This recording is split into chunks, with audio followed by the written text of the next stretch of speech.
there really is so much of the algorithm is designed to activate and trigger our most primal dopaminergic responses. And, you know, it's so much of it is not really our fault. I mean, what's our fault? Our fault is being human, and then someone's preying on that humanity. Well, is that really our fault? You can't like beat yourself up over being human.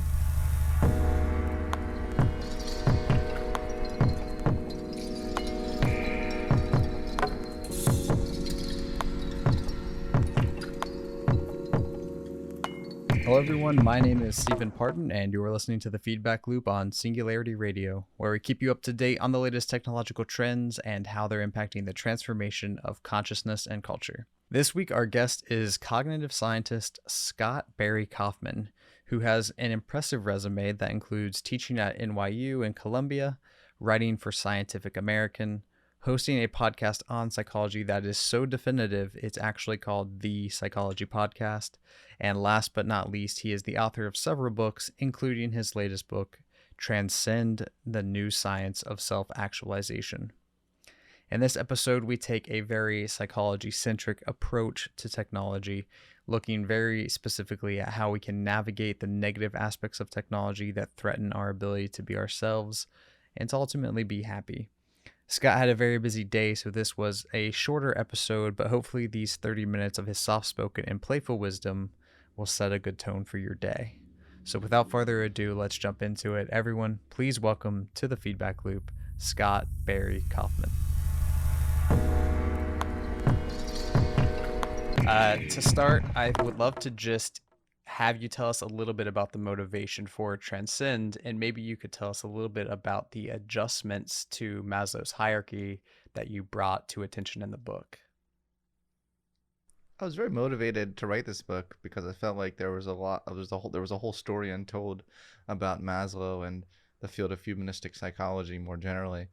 There's a lot of people have heard of modern day positive psychology and happiness studies and the science of happiness and all that, but there were a bunch of psychologists in the 50s and 60s that were really interested in a whole set of things that really resonated so deeply with me when I encountered it.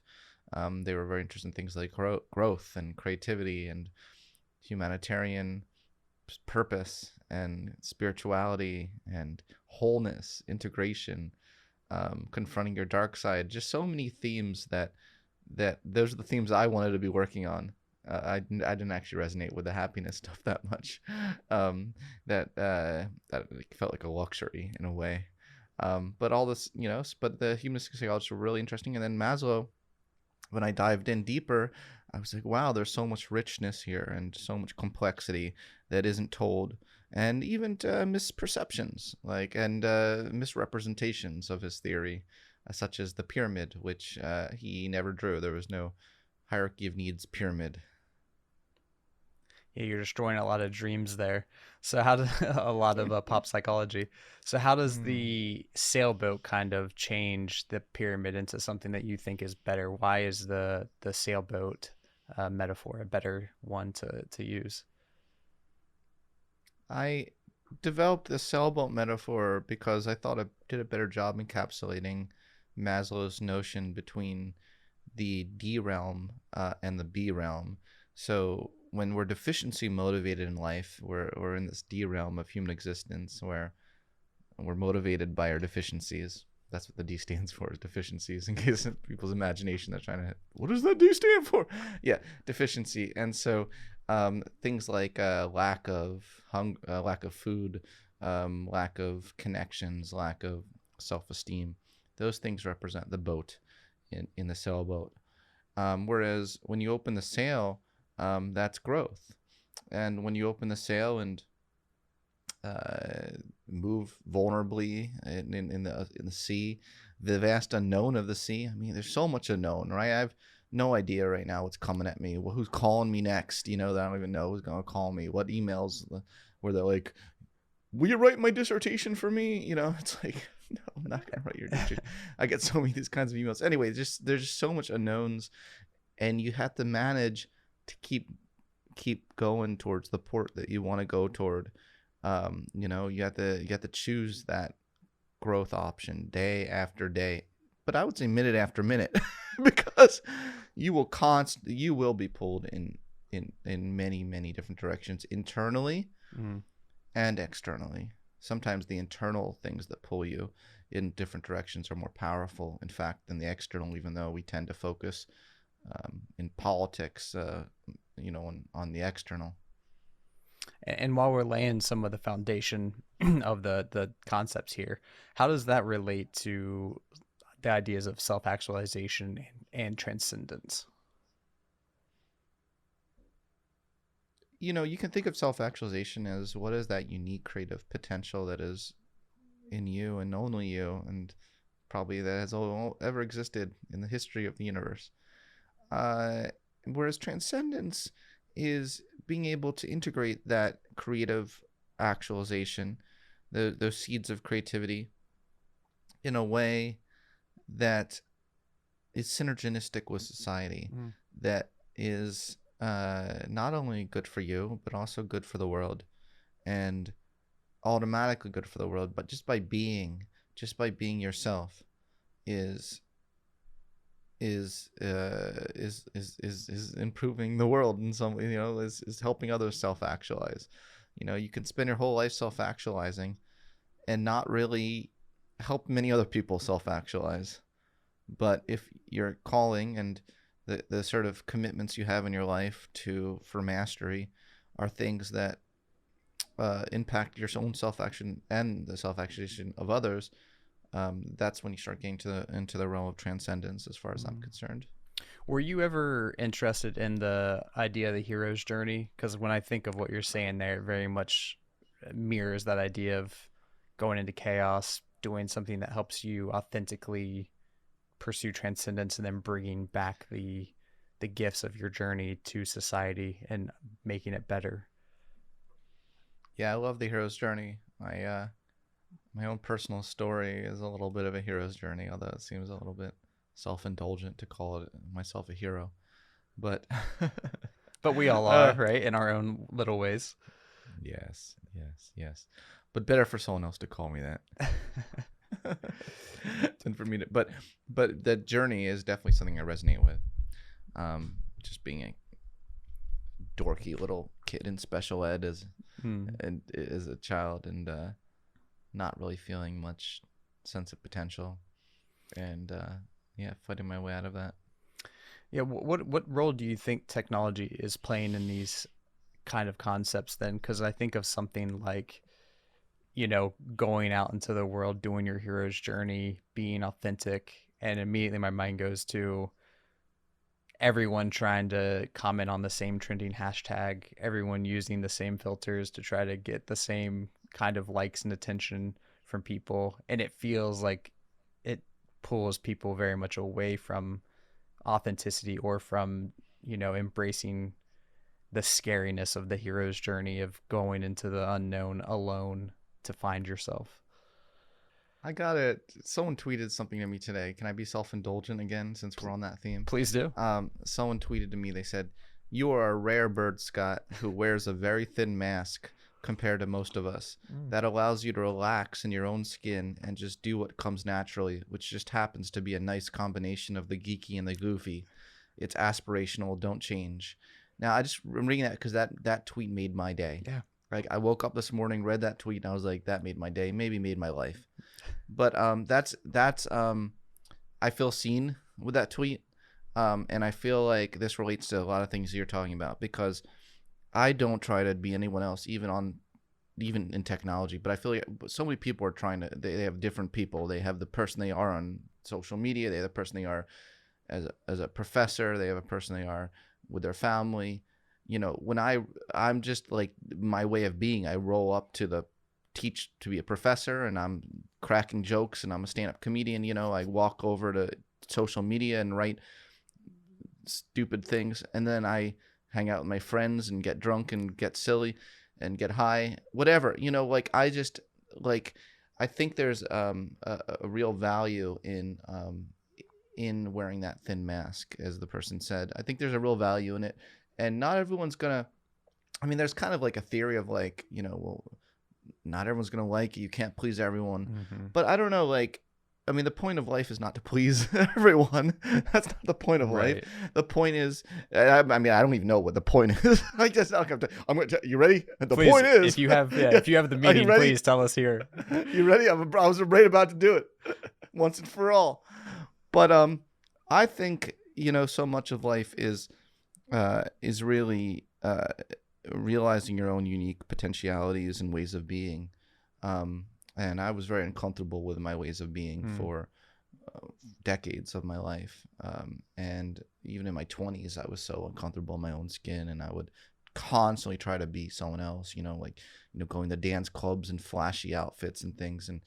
And I had an epiphany, which was like, holy cow, you mean just being myself is enough? Yeah. That's quite an epiphany to have. It is, but how do you think that people in this day and age struggle to have that epiphany because of the technological constraints? And specifically, I think of with the sailboat, and the ideas of self-esteem, and I think of the human proclivity towards social acceptance. And with so much of our lives digitized now, you have all of these addictive hooks and ways to make you feel insecure or narcissistic, and it's like, how the hell do you navigate that now? I mean, it's why are you using technology? Why are you using it? And I'm not asking you personally that question, but one should ask themselves that question and be honest with themselves. Be honest with themselves. Are they, like they're Instagram influencers, where like the reason why they're using social media, a lot of them is to promote their brand. And well, actually, there's nothing wrong with like wanting to promote your brand. Like I could use to do that even more. I'm not terribly good at self-promotion. I should work on that. So there's nothing wrong with that. I don't mean to throw any shade on Instagram influencers, but there must be some people who their goal, if they're honest with themselves, is narcissistic attention. There must be, they must be out there. When you look on Instagram, have you ever noticed anyone on Instagram where you're like, that's probably they're on there for narcissistic attention? I mean, I do some research actually, and like the literature supports that it correlates. Yeah, there's that's got to be a thing. Yeah. And and I would argue, I'm very non-judgmental. I'm not condemning those people, but I'm saying be honest with yourself about the reasons. I think there are beautifully self-actualization oriented growth reasons why one could use social media to engage and build up a nice community. I've said this a lot lately, but I'm quite fond of my followers. Like I'm quite fond of them. Like they're very thoughtful and human, and I love that. The day that I look at my followers and I don't like them anymore, I think would be a really important sort of moment of self-reflection of like who have I become, because I do think that the people who are attracted to us are a reflection of who we are in a large way, and we don't realize that. We really don't. We'll enter relationships and we'll be like, oh my God, why do I always attract the narcissist? I mean, the people who say that all the time, they're like, it's always a zero-sum game. I'm perfect angel and the partner is always the narcissist. Yeah. It's like, well, look, there's something common among all of those partners. It's you. So I'm all about self-honesty. I've had to have a lot of self-honesty in my life, and some of it hasn't been pretty, but I think it's just in some ways it's the most important route to growth. Yeah. Are there methods or ways that you have seen useful for helping people maybe bolster their self-esteem or to get out of that deficiency motivation? Because in the case of like the narcissism online, it does feel like, and from what I understand from the literature, it's often coming from a place of, lower self-esteem or a lack of maybe belonging in their real life. Like when you have a tool that's right there, giving you all of these opportunities to make all these connections and feed your ego, how do you step back and do the hard work instead? Yeah, because that's a very potent drug. Having your ego fed. Whew. It's hard. It's really potent. It's intoxicating. That's why a lot of people get in relationships where they they get love bombed, Mm. and then they like, then you feel like you feel like you're trapped, you can't move, you can't leave, because you were like pulled in, your ego was pulled in, and you're not honest about why you were pulled in. This is deep stuff, my friend. Yeah, I know. I'm trying to make you all the answer all the big questions. We're jumping in the deep end here. We're jumping in the deep end. But I think that the deep end of humanity, but I think that it's like having a mindful awareness of your choices Mm. and your motivations.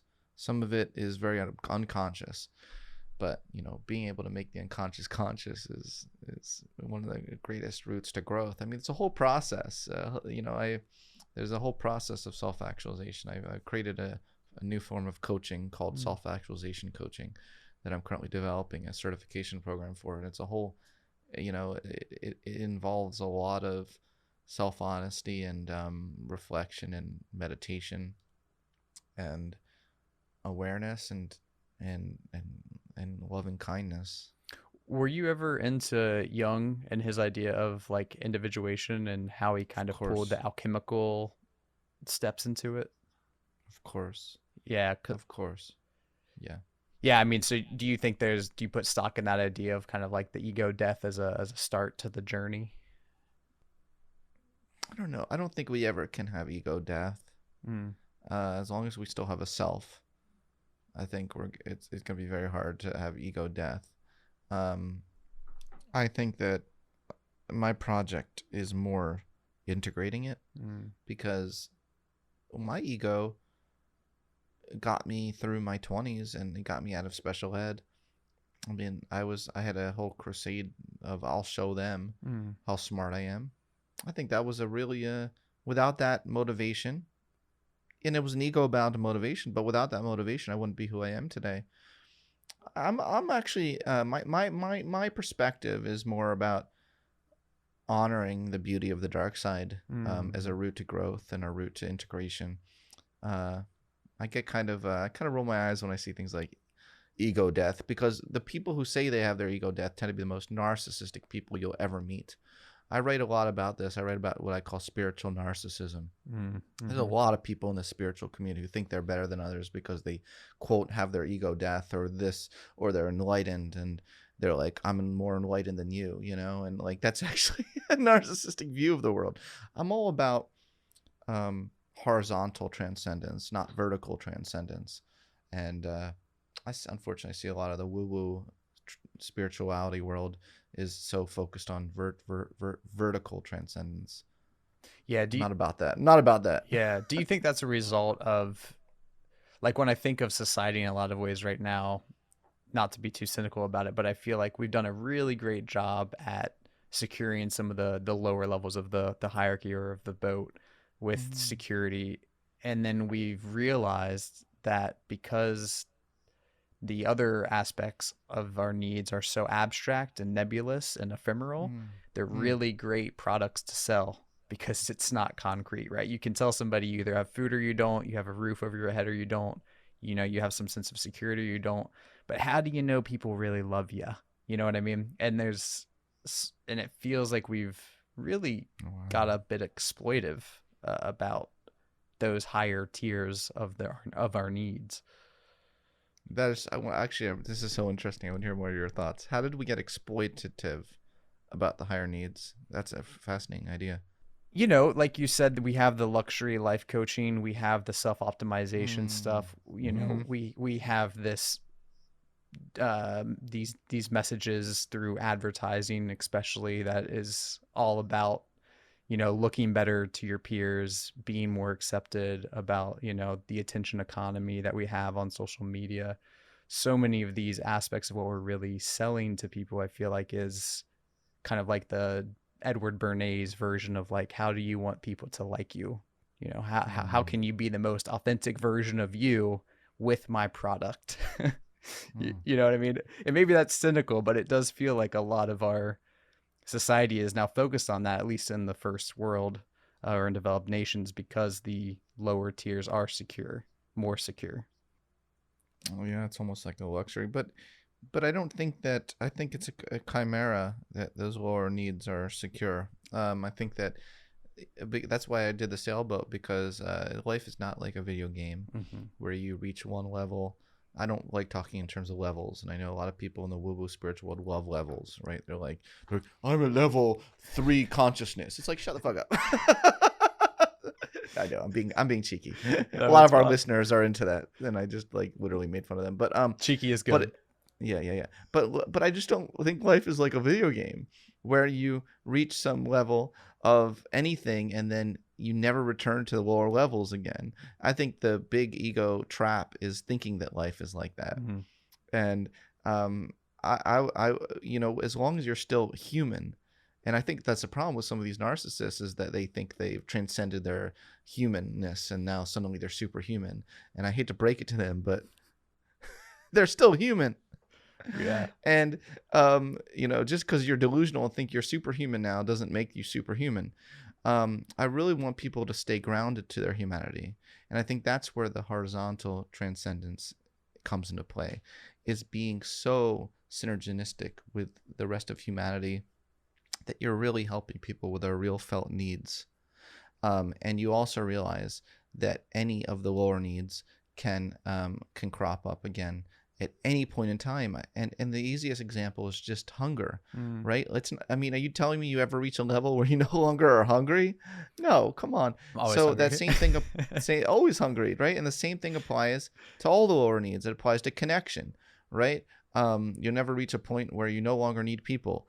Self-esteem. You never, and that's a big one, self-esteem. A Mm. lot of these people who think they've transcended, their mortal bodies tend to say, I no longer am, like ego death, right? That's something we talked about. It's like, no.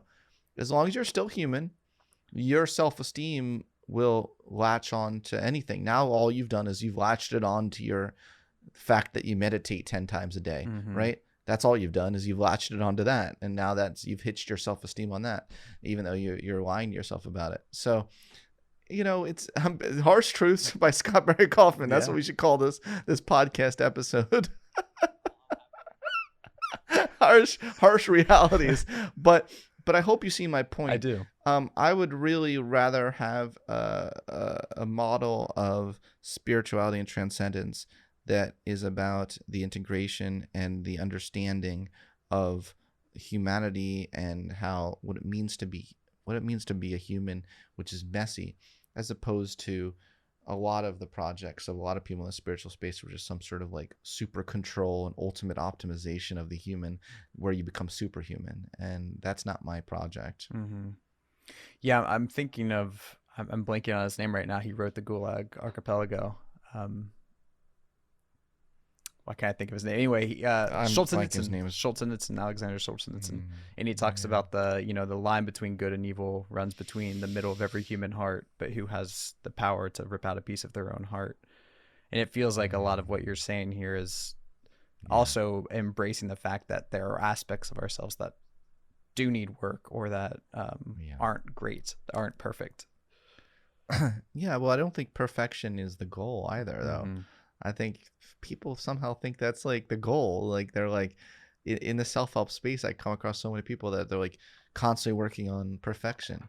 And man, that's a lot of pressure. People put a lot of pressure on themselves, and then they get constantly disappointed Mm. when they're not reaching their potentials. I can't tell you how many clients I have who just feel like they're just constantly like, what am I going to be like on my deathbed? What am I going to be like deathbed? Am I making the choice that on my deathbed I'll regret? Am I making the choice? It's just like, calm down. You'll probably die suddenly anyway. You probably won't even have the deathbed moment. So you're putting so much pressure on yourself for a moment that probably will never come. Mm-hmm.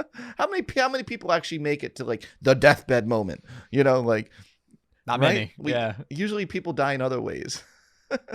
Look, I know. I'm just saying, like it's just people put so much pressure on themselves. Mm-hmm.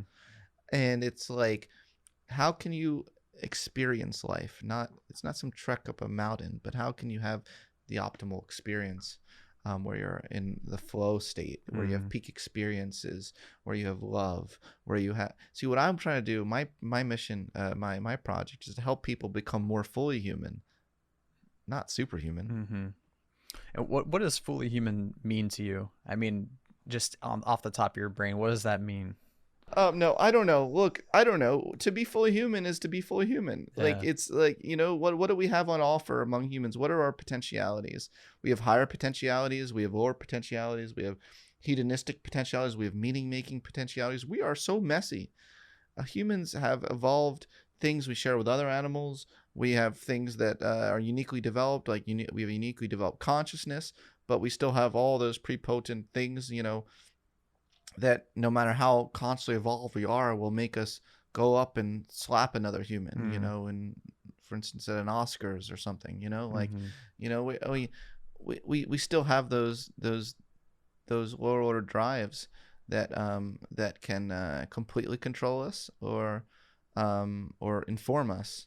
To be fully human is to be aware of it all, and work toward being the absolute best version of you can be Mm-hmm. on a regular basis, which is not easy, but it doesn't mean perfection. Right. It means being forgiving of your imperfections. To me, being full human is hugely being forgiving of your imperfections and the imperfections of others. By the way, the people who cast the stones the most tend to be the ones that are most disintegrated within themselves.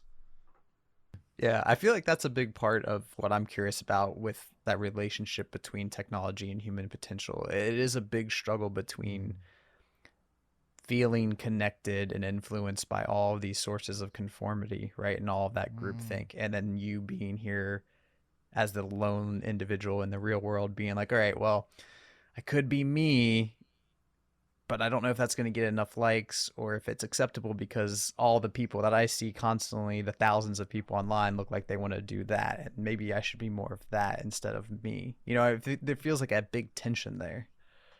Huge tension. Well, tension is not the right word. I think pressure is that way. That the pressure Mm-hmm. to conform. Yeah, I mean, how do you resist that? Are there techniques that you recommend maybe in your coaching or that come from the psychological literature that Some people are naturally more resistant to it based on their personality. yeah. Some people are more naturally drawn to conformity. I have a really cheeky theory that most of self-help is codependent, vulnerable narcissists attracted to grandiose narcissists. Wow. That's a And theory I'd I, love I to was hear thinking more of of. tweeting that, but I was like, wow, that might be too controversial. But there's an interesting dynamic that happens a lot among, these kinds of things where certain personalities are really they're desperate to conform to something because they're very insecure that they can make, and they don't trust themselves to make their own decisions. So my answer to your question would be to learn to trust yourself more, to learn to trust your own inner experience. I think is a big part of self-actualization. So that to me speaks to, I guess, like wisdom. And I was talking to a philosopher out of the Netherlands last week, Nolan Gertz, and he's been exploring how like technology and nihilism relate. So I'm wondering, like, are there aspects of wisdom that you think are suffering in the technological landscape that we are Yes. becoming? Yeah, Yes. I don't know if you've ever heard my friend Daniel Schmachtenberger talk about this stuff. yeah, love that Um, dude. yeah. He's a good friend, and he was recently on my podcast, so people want to hear kind of us nerd out for a very long time about these precise issues. That definitely direct them to listen to that conversation. But um, there really is so much of the algorithm is designed to activate and trigger our most primal dopaminergic responses. And how can you change that system? I think you have to change the algorithm. you know it's so much of it is not really our fault. Mm-hmm. I mean, what's our fault? Our fault is being human, and then someone's preying on that humanity.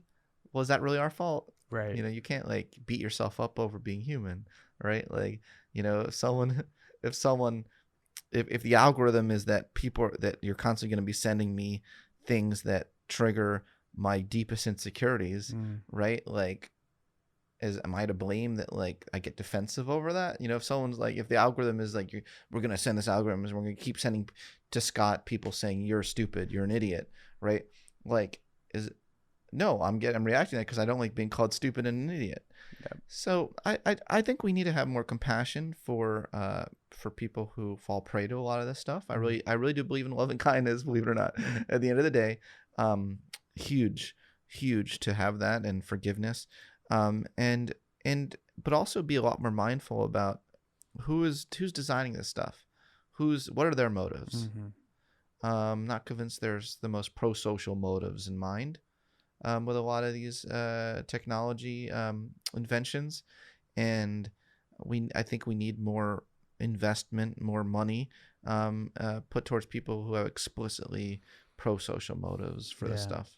What I always wonder, and it's kind of like the infinite turtle scenario, is like, how are those people who are creating the technology who don't have the most pro-social motives, how are they victims to their environment as well? You know, like what needs weren't met for them or aren't being met for them. It's a great point. I mean, it's turtles all the way down. Yeah. Yeah, of course. And, you know, I'm sure not saying that we shouldn't have compassion for them either, or we shouldn't have compassion for them. But I think they're still doing what they're doing, right? And why are they doing what they're doing? Well, I don't need to know who ruined them in their childhood. I just want them to leave. Yeah. I don't need a life story. I just want it to stop. Right. I'm sure there is a life story, and I'm sure we can have compassion for them. That's a separate issue than, you know, you have someone in power who's a corrupt, you know, like dictator. You know, I don't want to spend too much time figuring out how they got that way. I would like to remove them from power, please. Right. And then get them help and get them therapy once they're removed. Priorities are important. Yeah. Am I too cheeky for this podcast? Not at all. I mean, I love it. Okay. The more cheek, the better, in my opinion. Cool. That's awesome. You like the big booty? Yes, exactly. Is that what I'm hearing? Now it's too cheeky. No. Yeah. So we that's the wisdom side of things. So I know you also did a lot with intelligence. And, you know, from my understanding, you have, I believe it's called the Flynn effect, where like generationally we've seen IQ gains. I'm wondering if there is potential, because of maybe this post-truth science denial kind of fake news paradigm that we're finding ourselves in, where we're also like outsourcing so many of our questions to Google rather than like thinking critically for ourselves beforehand. Do you think there's a chance that we might see something like the Flynn effect start to rescind, or that we're maybe having negative impacts on IQ? Yeah, I mean, you are seeing a reversal of the Flynn effect in some ways. You're also seeing a reversal of the Flynn effect in terms of morality. So not everything's about IQ, right? You are seeing declines in morality. You're seeing declines in principles, you know. And part of the problem is tribalism run amok, because, you know, oxytocin is a very, very powerful, potent drug in our body, just like dopamine is. But oxytocin bonding, it causes us to bond so much that we will cheat, lie, and steal for those that we're bonded to, and without a moment's thought about it. Yeah, isn't it we get confused that it's not just the cuddle hormone, but it's also the hate hormone, because like it. Well, I think the most accurate thing is the in-group love hormone. It's not the love hormone, it's the in-group love hormone. You think about, you know, why it evolved, right? It's for mother-child bonding. I would do anything to protect my child. I would die for my child. I would kill for my child. And then you scale it up to like just an interaction with someone about differences in politics, and it's like, whoa, calm down. And then that's every day in a world where it's like the lines are constantly being drawn. You know, you have the outrage. I call it the outrage as orgasm problem, where everyone's just like getting so much dopamine from punishing norm violations. Yeah. It's very addictive. As we Yeah. yeah, as we come to time here, because I want to make sure that Thank you. you have Thank you. some breathing room.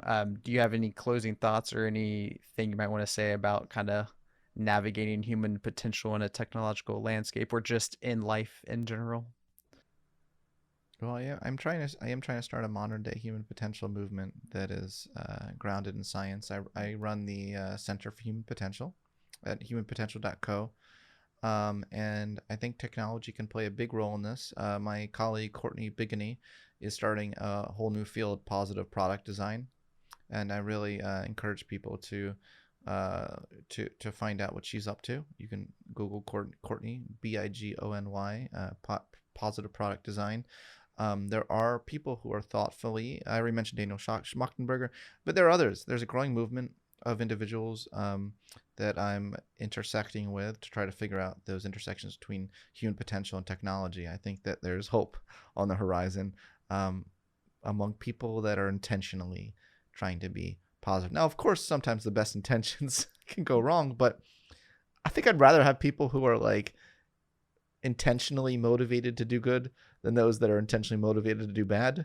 If I had to Yeah, choose the two, lesser of you know two what I evils mean? for sure. You know what I mean?